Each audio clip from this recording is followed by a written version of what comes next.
रात के लगभग 2 बजे थे। आसमान में बादल नहीं बल्कि घनघोर काली घटाएं छाई थीं जो अमावस्या की स्याह रात को और भी विकराल बना रही थी। उन बादलों के पीछे छिपा चांद अपनी हल्की रोशनी भी धरती पर नहीं बिखेर रहा था, जिससे पूरा जंगल इलाका मौत की चुप्पी ओढ़े था। हवा तक रुक सी गई थी, उसकी सरसराहट भी किसी फुसफुसाहट सी डरावनी लग रही थी, जैसे अदृश्य आत्माएं कानों में कुछ कह रही हों। हरनाम सिंह अपनी विशालकाय 18 पहियों वाले ट्रक में जबलपुर की ओर बढ़ रहा था। उसकी आंखें सड़क पर थीं, जो ट्रक की हेडलाइट्स में किसी काली सुरंग सी दिख रही थी, पर मन में अजीब सी बेचैनी थी। वो कोई नौसिखिया नहीं था। पिछले 25 सालों में उसने देश की हर ऊबड़ खाबड़ सुनसान सड़क पर ट्रक दौड़ाया था, रात दिन एक करके।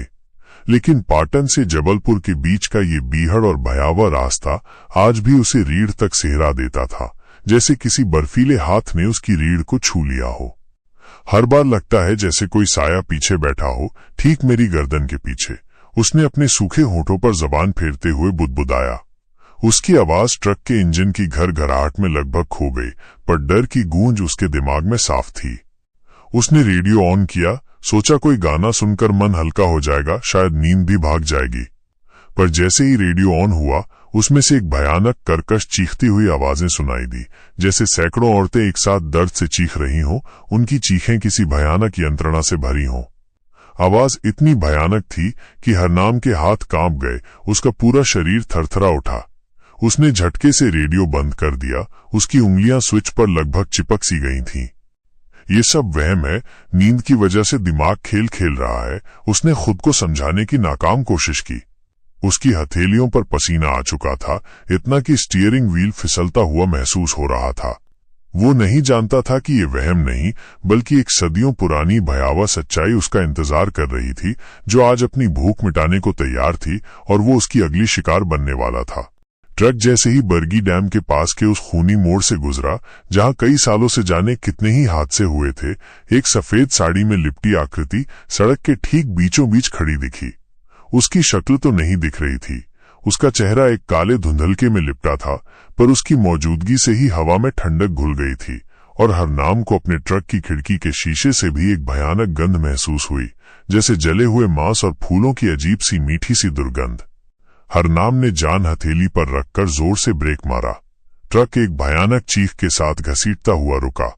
उसके सीने में दिल पागलों की तरह धड़क रहा था, जैसे अभी फट जाएगा। उसने दरवाजा खोलकर बाहर देखा। उसकी आंखों में डर और अनिश्चितता थी, लेकिन सामने कोई नहीं था। सड़क वीरान, अंधेरे में डूबी हुई थी, इतनी काली कि उसमें अपनी परछाई भी नहीं दिख रही थी। अबे ये क्या? अभी तो यही थी। उसने कांपते हुए हाथ से माथा पोंछा। उसकी उंगलियां माथे पर चिपचिपी महसूस हो रही थी। वो पीछे मुड़ा, उसकी गर्दन में अकड़न आ गई थी, लेकिन सड़क पूरी तरह खाली थी, जैसे वहां कोई कभी था ही नहीं, सिर्फ अंधेरा और सन्नाटा था। अचानक उसे अपने कान के पास हल्की सी ठंडी सांस महसूस हुई, जैसे कोई उसके ठीक पीछे खड़ा होकर धीरे से फूंक मार रहा हो, और उसके बालों में एक ठंडी लहर दौड़ गई। रीढ़ में एक कंपकंपी दौड़ गई, जैसे किसी बर्फीले हाथ ने उसे छू लिया हो। हरनाम के पूरे शरीर में बिजली सी दौड़ गई। हरनाम ने झटपट मुड़कर देखा, कोई नहीं। उसका गला सूख गया था, इतनी प्यास महसूस हुई जैसे सदियों से पानी न पिया हो। अब डर उसके चेहरे पर साफ दिख रहा था। उसकी आंखें फैल चुकी थीं, उनमें एक अजीब सी चमक थी। उसने बिना कुछ सोचे समझे, बिना एक पल गवाए ट्रक स्टार्ट किया और तेजी से आगे बढ़ गया। पीछे मुड़कर देखने की हिम्मत तक नहीं हुई। उसे लगा अगर उसने पीछे देखा तो वो चीज उसे पकड़ लेगी। उसे लगा जैसे ट्रक के अंदर भी वही भयानक गंध घुल गई है, जले हुए मांस और फूलों की भयानक दुर्गंध। करीब 1 घंटा और चलने के बाद उसकी आंखें झपकने लगी थी। नींद उस पर हावी हो रही थी, और भयानक दृश्यों ने उसकी नींद को और भी मुश्किल बना दिया था। तभी रास्ते के किनारे उसे एक पुरानी लाल झोपड़ी दिखी। उसमें से हल्की पीली रोशनी आ रही थी, जो अंधेरे में किसी प्रेतवाधित आंख की तरह लग रही थी, जो उसे अपनी ओर खींच रही थी। उसकी थकान इतनी ज्यादा थी कि उसने सोचा थोड़ी देर रुककर चाय पी ली जाए, शायद नींद भाग जाएगी और ये अजीब सी बेचैनी भी कम होगी। वो झोपड़ी के पास रुका। ट्रक की हेडलाइट्स झोपड़ी पर पड़ी तो देखा झोपड़ी की छत आधी टूटी हुई थी और दीवारों पर काई जमी थी, जैसे सदियों से उसे किसी ने छुआ न हो। हिम्मत करके वो अंदर गया। अंदर एक बूढ़ा आदमी बैठा था। उसकी आंखें अंधेरे में चमक रही थीं और उसके होंठ पर एक अजीब सी रहस्यमयी मुस्कान थी। उसके कपड़ों पर मिट्टी और धूल जमी थी। बिना कुछ पूछे बूढ़े ने हरनाम के सामने एक मिट्टी का प्याला रख दिया, जिसमें से गर्म चाय की भाप उठ रही थी। चाय से अजीब सी मीठी गंध आ रही थी, जैसे किसी पुरानी कब्र से आ रही हो। आप पहली बार इस रास्ते से जा रहे हैं क्या? बूढ़े की आवाज किसी सूखे पत्ते की खड़खड़ाहट जैसी थी, इतनी धीमी और हल्की कि हरनाम को कान लगाकर सुननी पड़ी। नहीं बाबा, कई बार आया हूं, लेकिन आज कुछ अजीब सा लग रहा है। हरनाम ने चाय का प्याला उठाया पर पी नहीं पाया। उसे चाय की गंध अजीब लग रही थी और बूढ़े की आंखें उसे बेचैन कर रही थीं। बूढ़ा धीरे से रहस्यमयी ढंग से मुस्कराया। उसकी मुस्कान उसकी झुर्रियों वाली त्वचा पर एक डरावना रूप ले रही थी, जैसे कोई कंकाल मुस्कुरा रहा हो। आज अमावस की रात है और आज उस औरत का जन्मदिन है। कौन औरत? हरनाम ने पूछा। उसकी आवाज में एक अनकहा डर छिपा था। वो अपनी बात पूरी नहीं कर पा रहा था। जिसने इस रास्ते पर खुद को जला लिया था 13 साल पहले, क्योंकि उसके पति का ट्रक इसी रास्ते पर पलटा था। उसकी आत्मा आज भी यहीं भटकती है।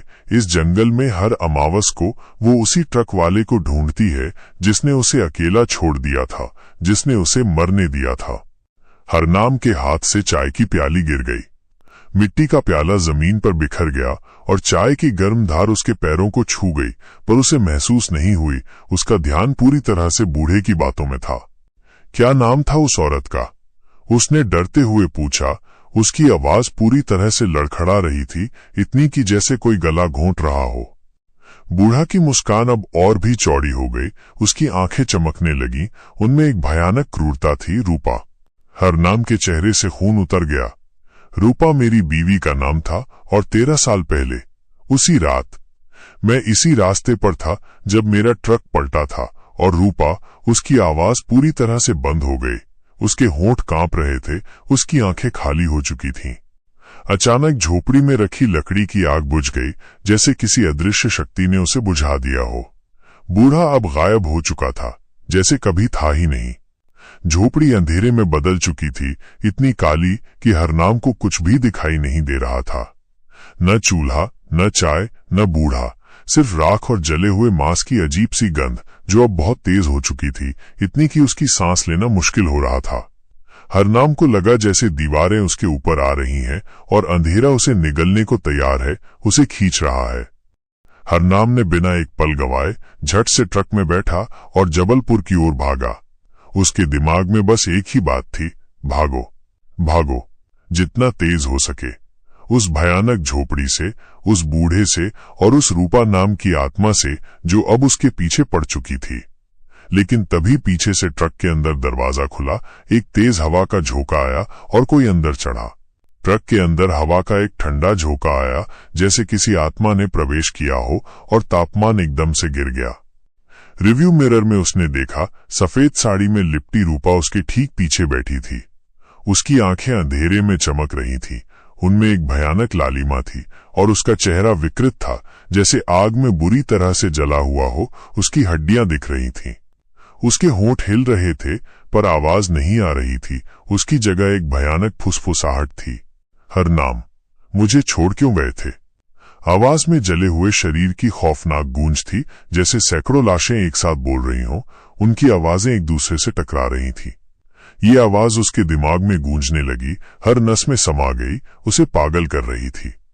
हरनाम ने ट्रक को रोकने की कोशिश की, लेकिन ब्रेक फेल हो गए।